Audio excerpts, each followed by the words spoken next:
We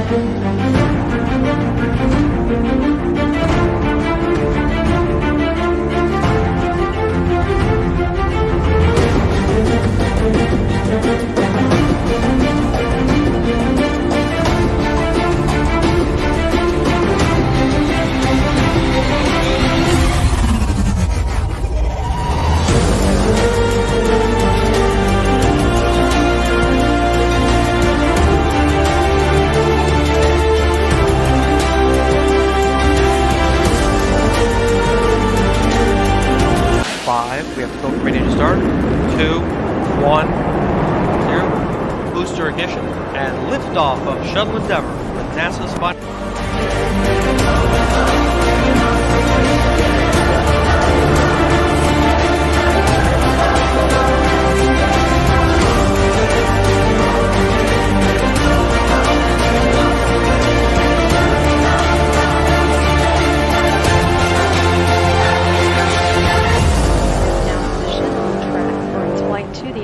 Space Station.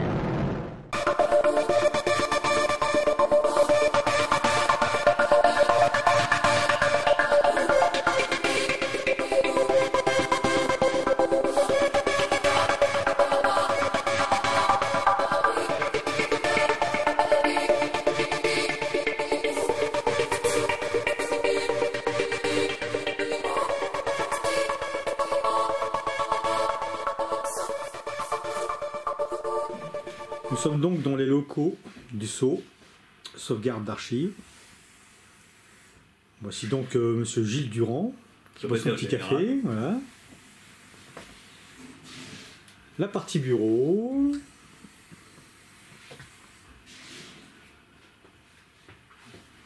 Alors là tu es sur les archives de Franck Boître. Je peux te dire que c'est quand même quelque chose parce que c'est en très très mauvais état malheureusement. Ouais. Chaque fois qu'on ouvre un dossier, il y a des souris qui sont passées par là, il y a encore des crottes dedans, enfin tout ce que tu veux.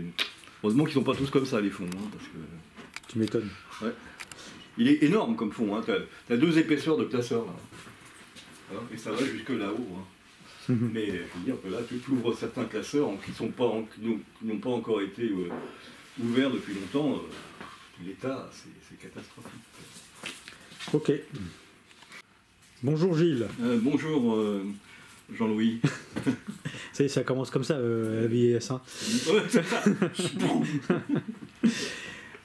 Gilles, est-ce que tu peux te présenter et nous dire quelle est ta fonction au sein du SAU? Alors, au sein du SAU, je suis secrétaire général depuis l'origine de l'association, c'est-à-dire en 1990.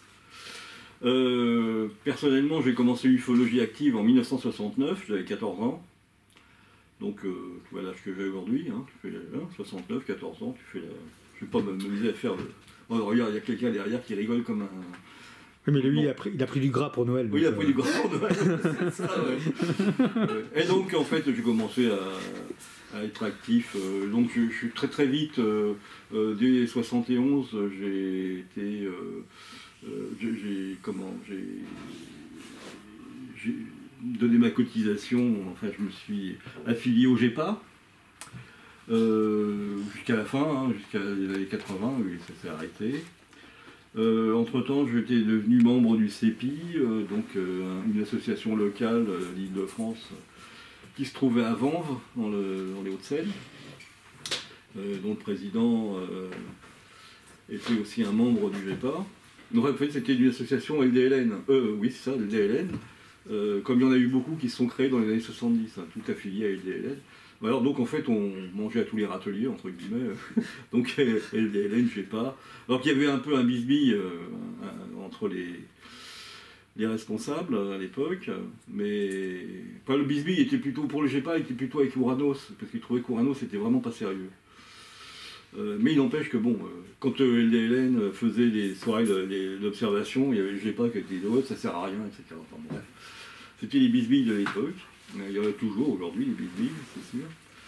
Bah, sinon, bah, moi je me suis intéressé très très vite au cas pré-arnoldien, donc avant 1947, aux coupures de presse, c'est un peu mon dada. Hein. Le SAU, grâce à ça, et pas simplement que moi, parce qu'il y a aussi François Haïs qui travaille aussi sur les coupures de presse. Moi, je me suis contenté de 47 à 69, parce que pour moi, c'est la période où il y a beaucoup de choses à récupérer, parce qu'il y a des journaux qui n'ont jamais été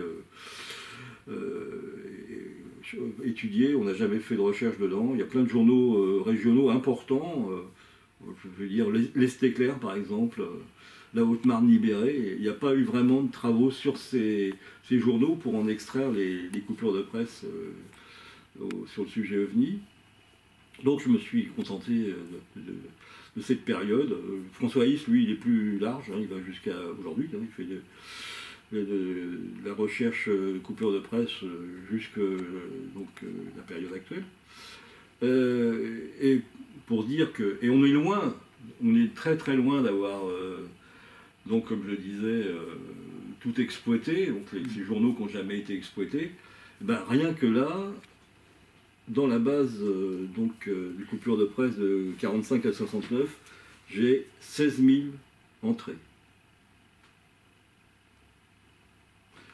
Voilà, donc c'est quand même assez gigantesque. Et quand tu vois que pour 54 par exemple, les Italiens qui ont été le deuxième pays impacté par la vague de 54, rien que pour 54, ils ont 8000 coupures de presse. Moi, quand je fais le compte de ce qu'on a sur 54 dans ma base, on doit être à 3500, 4000. Donc, si on était le pays le plus impacté, on devrait en avoir 10, 15 000, rien que pour 54. Mmh. Donc, même avec le travail qu'a fait Jonathan Ginet, on est loin du compte, Et ça, il y a un boulot énorme à faire, et je demande à tous ceux qui peuvent le faire d'aller dans leurs archives départementales, demander l'accès aux journaux locaux, qui sont sauvegardés aux archives départementales, et d'éplucher 54, de photographier, parce qu'on ne peut pas faire de scan, mais de photographier les coupures de presse. Donc la démarche, c'est photographie la une du journal entière, photographie la page du journal où il y a l'article, et l'article ensuite en zoom. C'est comme ça qu'il faut pratiquer.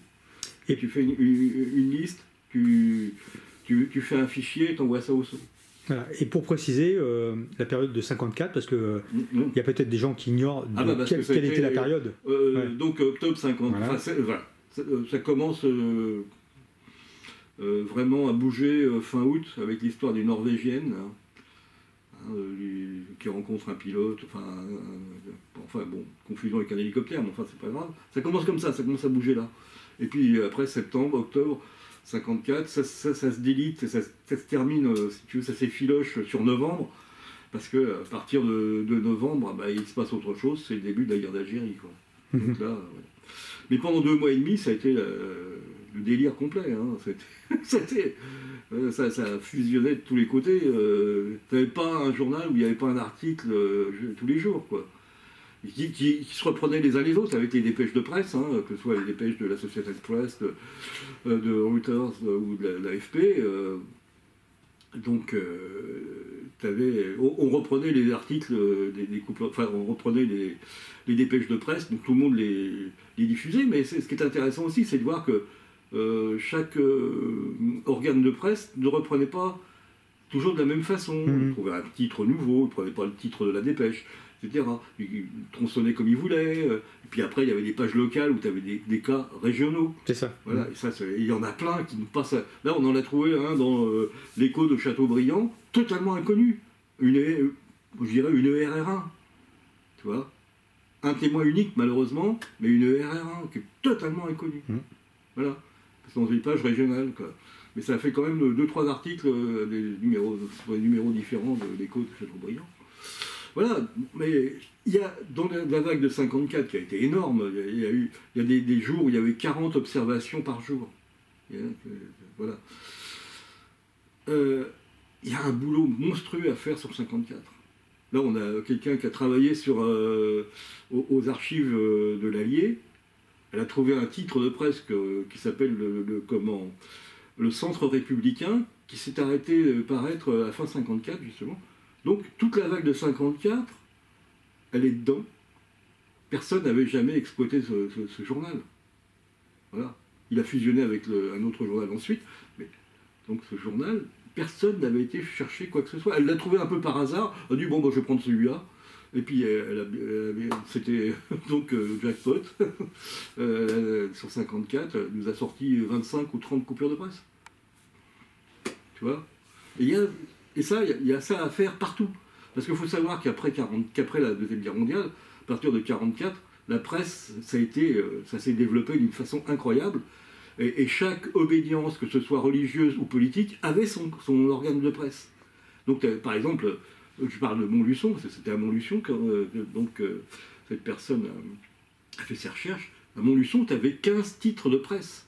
15! Il y en a qui ont disparu, ça a fusionné, etc. Mais tu avais 15 titres de presse pour l'Allier, quoi. Il y a du boulot. Donc moi, je vais mourir le plus tard possible, mais le jour où je vais casser ma pipe, il y aura encore pour 30 ans de boulot, quoi. Parce que tout n'est pas numérisé, on est loin d'avoir tout numérisé, donc les archives de France ou les archives nationales, les archives départementales, sont loin d'avoir tout numérisé, ça coûte cher, ça prend du temps, voilà. Donc en fait, il faut aller encore sur place, quoi. Là, l'autre jour, Jean-Claude Leroy l'a fait pour l'Oise. Il a été donc consulté 2 titres de presse, l'Oise Matin, et puis l'autre, je ne sais plus comment ça s'appelait, le Courrier de l'Oise, je crois, un truc comme ça. Alors voilà, pareil, il est revenu avec une 50aine d'articles. Eh oui. Il faut aller sur place. Alors après, tu as aussi maintenant des titres qui sont en ligne, ça c'est aussi intéressant.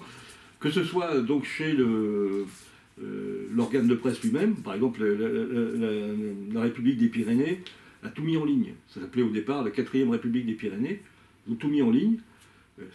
Donc là, bon, j'ai payé ma dîme pour accéder aux archives, mais on a récupéré, je sais pas, 150 coupures de presse. Mais là, pas que 54, il y a 52, il y a l'affaire de Laurent et tout ça. Et voilà, donc c'est aussi par ce biais-là, donc les archives numérisées, mais les archives qui ne le sont pas encore et qui ne le feront pas avant 10-15 ans, il faut aller sur place, quoi. Il faut aller encore dans les archives, quoi. Donc l'appel qu'on peut donner en plus, c'est que l'année prochaine, c'est 70 ans de la vague de 54. Les gens qui veulent s'investir, il y a les enquêtes de terrain à faire, ça c'est sûr. Il y a... Maintenant, si c'était sur les témoins de 54, on a... Non, je parle pas de spécialement de ça. Je te dis, les gens qui veulent s'investir dans l'ufologie, il y a les enquêtes de terrain à faire, mais il y a beaucoup de travail aussi à faire dans les enquêtes au niveau de la recherche des archives. Voilà. Bien sûr. Parce qu'il y a 54, il y a les années 70, il y a la vague de 90, voilà. Parce qu'il ne faut pas croire. Hein. On dit, pour que les choses traversent l'Atlantique entre les États-Unis et l'Europe, il faut 10 ans. Je peux dire que l'ufologie, en ufologie, les soucoupes volantes, elles ont traversé l'Atlantique en 15 jours. Voilà. Tu as eu des premiers cas en France, à Nancy, à Barcelonnette, dès juillet 47, pardon. Dès juillet 47. Tu vois, ça a traversé l'Atlantique tout de suite. Hein. Et ça a commencé très fort. Hein. Et il y a un truc, alors là je vous conseille aussi, parce que vous avez trouvé ça, mais là, il faut tout prendre. Hein. C'est-à-dire qu'en fait, quand on fait des recherches d'archives, il faut prendre tout ce qui concerne les soucoupes volantes à l'époque, hein, et pas minauder sur des trucs, c'est peut-être pas intéressant. Il faut tout prendre. C'est après qu'on voit si c'est intéressant. De toute façon, on garde tout. Mais ce qu'il y a, c'est que dès 1947, il y a des petits malins qui ont compris qu'on pouvait utiliser le thème soucoupe volante pour faire de la pub. Et dès 1947, tu as des faux articles de presse. Tu dis, voilà, soucoupe volante, soucoupe volante au-dessus de tel patelin, je sais pas, n'importe quoi, Béziers. Et en fait, oui, on a vu des soucoupes volantes à Béziers sur la place, et qui ont atterri sur la place machin. Et en fait, les occupants sont allés chercher les nouvelles casseroles au magasin truc. Voilà. Donc dès 1947, il y a des pubs comme ça qui sont créées par des gens très malins. Et parce que ça attire, le titre attire l'œil, et en fait c'est de la pub. Mais c'est génial, t'en as plein. Et en 54, je t'en parle même pas. Hein. Alors, oui, voilà, la pub, il y en a toujours. Hein. Darty, les soldes arrivent, c'est ça. Les soldes arrivent, oui, c'est ça. Et c'est une pub, ça date de 2016. Ouais, comme les pubs qu'on voyait sur les camions aussi. Oui, tu as aussi t'as Europcar avec la soucoupe qui s'est crachée. Oui, mais t'en as plein. D'ailleurs, dès 47, la pub a récupéré le phénomène OVNI, quoi. Ça aussi. Mais il faut les prendre parce que c'est intéressant. Parce que, je ne veux pas être méchant, mais dans les fiches Godlot, il y a un cas de RR3. Dans les fiches de Madame Godlot, je ne sais pas où elles sont par là. Elles sont ici. Les fiches Godlot, dans les fiches Godlot, dans une RR3, en fait, la personne qui a transmis ça à LDN ne s'est pas rendu compte que c'était une pub. Et c'est une pub. Donc c'est un truc bidon. D'accord. Personne qui ne s'est pas rendu compte qu'elle avait affaire à une pub. Ouais. Mais tout ça c'est intéressant, parce que ça fait partie, si tu veux, de l'environnement social du phénomène. C'est ça, c'est la sociologie du phénomène. Tout à fait. Alors je sais, Gilles, que, un peu comme Thibaut Canuti ou d'autres, tu es un peu l'historien de l'ufologie française. Voilà. Tu connais beaucoup de choses sur les différents groupes qui existaient. Voilà. Est-ce que tu peux nous en dire un peu plus? Combien éventuellement tu as retrouvé de groupes, machin Alors France, actuellement, je t'en parlais tout à l'heure, on est à peu près à 1200 groupes. Alors le plus ancien est 1949, à Grenoble, qui s'appelait le CRS, le Centre de Recherche Scientifique, qui a fusionné en 1954 avec Ouranos. Mais c'est quand même le plus ancien groupe connu actuellement. Parce qu'on dit tout le temps Ouranos 51, etc. Non, 49 déjà. Tu vois, comme quoi il n'a pas fallu longtemps pour créer un premier organe qui s'intéressait à étudier le phénomène, quoi. Et après, bien sûr, il y a une explosion dans les années 70, avec la vague de 70. Là, c'est délirant, comme je te disais. On trouve encore des associations totalement inconnues. Et puis des revues, surtout, c'est ça aussi. C'est-à-dire qu'en fait, au niveau revue francophone, on a une base qui, à peu près, c'est 410-420 revues qui ont été éditées, connues. Et là, je t'en parlais, phénomène insolite, une association de Poitiers, créée dans les années 70. Donc, c'est par Patrice Bernard que j'ai eu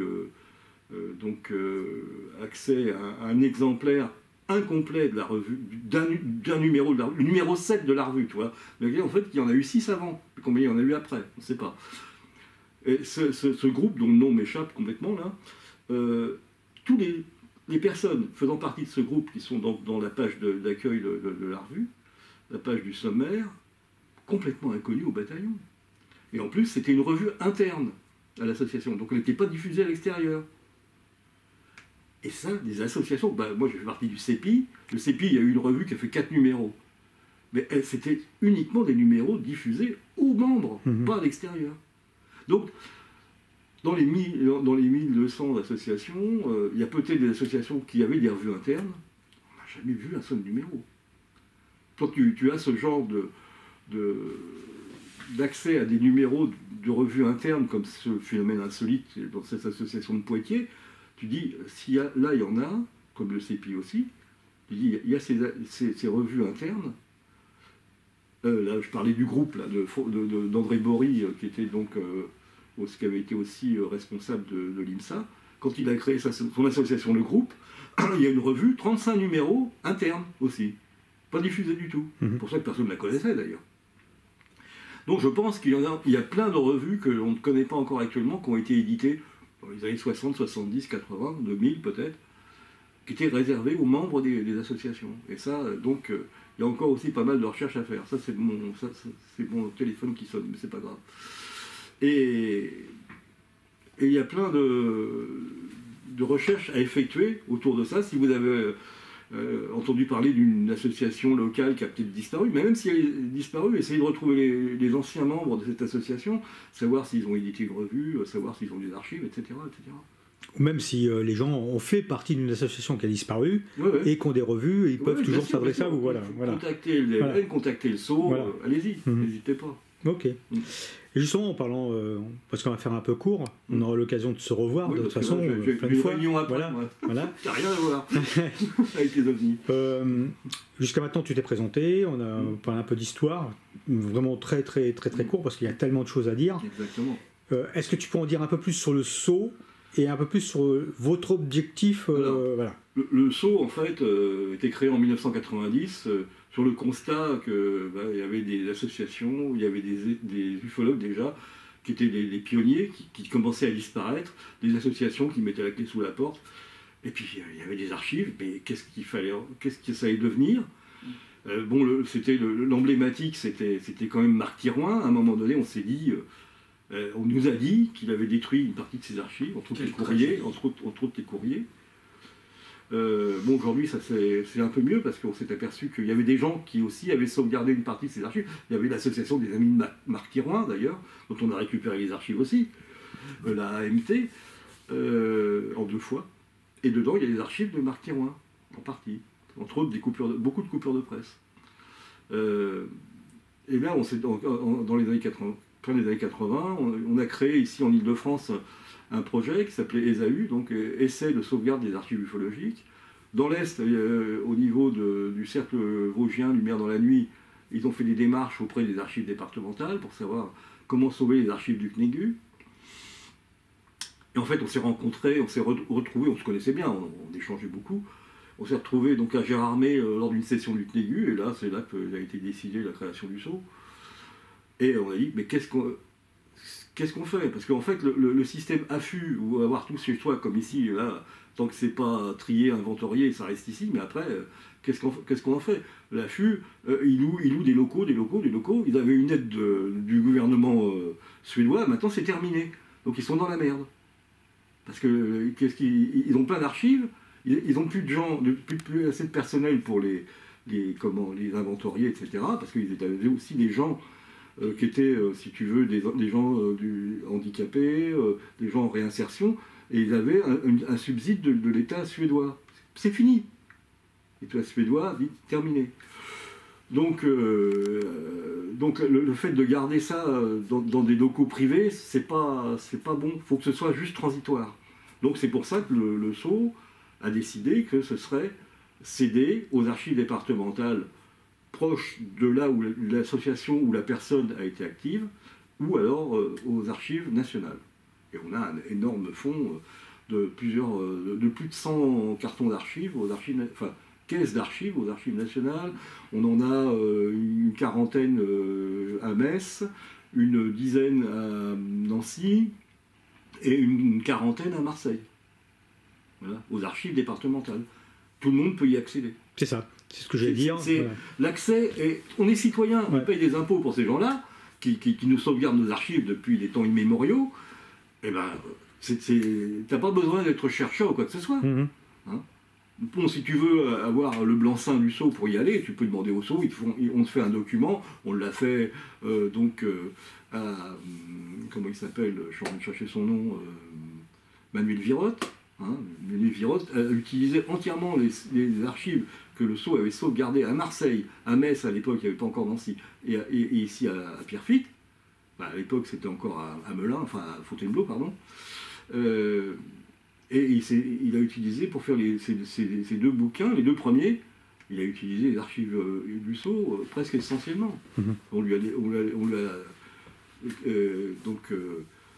donné un document signé de Jacques Scourneau et de moi-même pour une autorisation de consultation. Mais bon, il pouvait y aller. Il y a plein de gens qui sont allés consulter les archives du Sceau sans qu'on soit au courant. C'est très bien. Très bien. Alors, il y avait parce qu'en fait, dans les documents sauvegardés, parfois il y a des documents que le donateur demande à ce que ce soit restreint. Tu vois. Donc c'est pour ça qu'à ce moment-là, si les gens qui vont consulter veulent consulter ce document qui est d'accès restreint, là il faut l'accord du Sceau. Donc c'est pour ça que des fois les archives nationales nous contactent pour donner notre accord. Voilà. Donc à part ça, le reste c'est diffusable à tout le monde. D'ailleurs, ce qui est bien, c'est que en 2020, là, on a déposé, parce qu'il faut savoir qu'il y a des gens bien, tous les ufologues sont des gens bien, mais le GEPAN s'est adressé au Sceau pour sauvegarder une partie de sa documentation. Comme lui, il travaille surtout sur ce qui est français, ils avaient reçu des tonnes, dans les années 70, des tonnes de revues de tous les pays. Ils ne savaient pas quoi en faire et ça prenait beaucoup de place. Donc ils ont demandé si ça intéressait le SAU. Alors le deal avec le GEPAN, ça a été de tout numériser. Donc tout a été numérisé. Donc il y avait 1380 et quelques, 82 ou 3 revues. De tous les pays, hein. Ça va. Tu as du japonais, tu as de l'anglais, tu as de l'américain, tu as de l'allemand, de l'italien, du grec, enfin tout ce que tu veux. Des pays que j'ai même oubliés. Et en fait, maintenant, ça a été déposé aux archives nationales à Pierrefitte. Et Pierrefitte, quand on est arrivé avec la clé USB, avec tout numérisé, ils étaient super contents. Donc, ils ont gardé la version papier, elle est chez eux. La version numérisée sera bientôt en ligne. Voilà. Et voilà, on va vers ça. Hein. On ne peut pas tout numériser quand tu vois le fond. Donc, Franck Boîte, c'est tellement énorme que tout ne peut pas être numérisé. Ou alors rien que ça demanderait des années à être numérisé. Il y a des milliers de pièces là. Mmh. Hein, chaque document est une pièce. Hein, c'est comme ça qu'on appelle ça en archive. Il y a des milliers, il y a peut-être 10 000 ou 20 000 pièces. Ça demande des mois. On a un gros matériel ici derrière, un énorme photocopieur qui fait scanner et tout. Voilà, même avec ce matériel, puis on a un autre scanner ici. Même avec ça, ça demanderait des années, tu vois. Hein, déjà, les 1300 revues, ça a demandé, on les a récupérées en 2013, on les a déposées en 2020. Bon, on ne travaillait pas tous les jours dessus, on travaillait 3 réunions par an. Mais il fallait trouver, parce qu'il y avait des revues qui n'étaient pas numérisables sur un matériel normal. Gilles Munch a été obligé d'inventer une table spéciale pour les grands formats. Hein, avec un appareil photo et tout, enfin un truc délirant. On a inventé nous-mêmes nos propres matériels, tu vois. C'est fou. Mais c'est très jouissif, je dirais. C'est une émulation, quoi. Donc on crée nos propres supports et nos propres matériels parce qu'il n'existe pas dans le commerce. Voilà. Mais le but, c'est la numérisation, c'est la sauvegarde. Donc en fait, c'est ça. Voilà, c'est la sauvegarde, et la sauvegarde pérenne. Voilà. Et comme on disait tout à l'heure, même les gens qui n'ont pas les moyens de s'investir physiquement peuvent soutenir le SAU en faisant un petit don. Voilà. Et toujours une valeur ajoutée. Voilà, tout à fait. Toujours de la valeur ajoutée. Ouais, tout à fait. Hein. Voilà. Parce que, par exemple, il y a des gens qui regardent sur le site du SAU, où il y a la liste justement des revues qui existent, voilà, c'est juste la liste des revues. Hein. Mais on a des gens qui nous ont contactés, qui nous ont dit « Ah, ben moi j'ai telle revue, ça vous intéresse ?» J'ai vu que...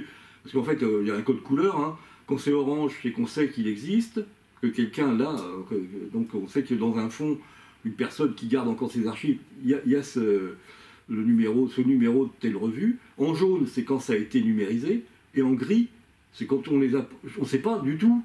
On n'en a jamais vu la couleur, comme dirait l'autre. Hein. On ne sait pas où il y en aurait un numéro à numériser.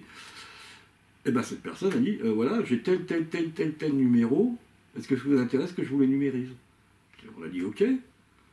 15 jours après, elle nous a envoyé une clé USB avec une quinzaine de numéros d'une revue qu'on n'avait pas.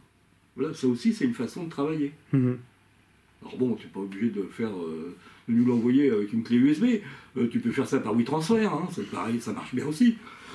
mais c'est toujours une valeur ajoutée. Un numéro qu'on n'aurait pas, et que la personne, elle, aurait, et qui nous numérise et nous l'envoie, un seul numéro, je dis, c'est une valeur ajoutée. Ça complète la collection. Et après, on travaille avec l'affût aussi. On a, nous, notre propre serveur, mais on travaille aussi avec l'affût. D'ailleurs, une grande partie des revues françaises qui sont sur le site de l'affût, c'est le SAU qui les a numérisées. Et par ailleurs, c'est aussi Patrice Seret qui en a fait pas mal, parce qu'il a pas mal de revues. Et il y a aussi Vincent, comment il s'appelle, Peter Elbaz aussi, qu'on avait déjà numérisé par avance, qui les a donc transmis à Isaac Coy, donc, qui est un Anglais qui travaille avec l'affût, qui fait l'intermédiaire en fait. Et ben voilà, la collection quasi complète de Waranos, c'est par le SAU qu'elle est arrivée là-bas. La collection de phénomènes spatiaux, mais elle n'est pas en ligne. Une partie de la collection de LDLN, enfin bon, plein de choses quoi. Voilà, ça a été fait grâce à ce qu'on a dans nos archives. Et ce qu'on regrette, c'est que les premiers fonds qui ont été déposés aux archives nationales ou à Metz, aux archives départementales, À l'époque, on numérisait pas. Donc on a une collection, par exemple, complète de la revue du GIRO, donc du groupe d'études et de recherche OVNI du Doubs, qui est à Metz. On a numérisé 0. Voilà. Et c'est dommage, parce que c'est une revue très rare. On ne l'a jamais eue ailleurs que dans le fond du Cercle Vosgien Lumière dans la nuit, ou le GPUN, je ne sais plus. Et donc c'est là-bas, mais maintenant, il faudrait arriver à convaincre les archives départementales qu'on puisse venir les numériser. C'est plus compliqué. C'est plus compliqué. Voilà. Ouais. Voilà. Parce qu'ils disent, oui, mais nous, on va le faire. Peut-être dans 10 ans. Mais ils le feront un jour. C'est sûr. Ok Gilles, je te remercie. Je ne vais pas prendre plus de ton temps parce que je sais que tu as plein de choses à faire. Ah, oui. Voilà. Et puis on aura l'occasion de se revoir, comme je disais. Avec et puis, plaisir, avec voilà. plaisir. Tu es bienvenu tout le temps ici. Quand je peux venir Oui, bien sûr. depuis, Tu vas pas venir à la Turballe tous les jours, c'est sûr. Ok. Voilà. Bien sûr. Allez, Allez, merci. à bientôt. Au plaisir. Au revoir.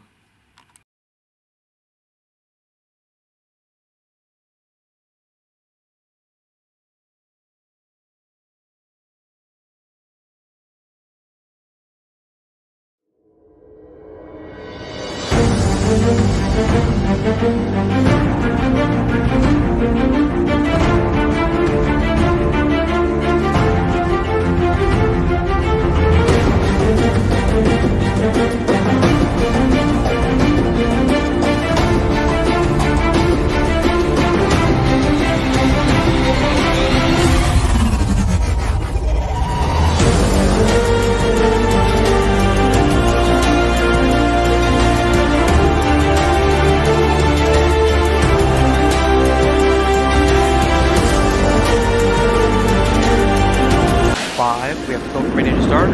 2, 1, 0. Booster ignition and liftoff of Shuttle Endeavour with NASA's Spot.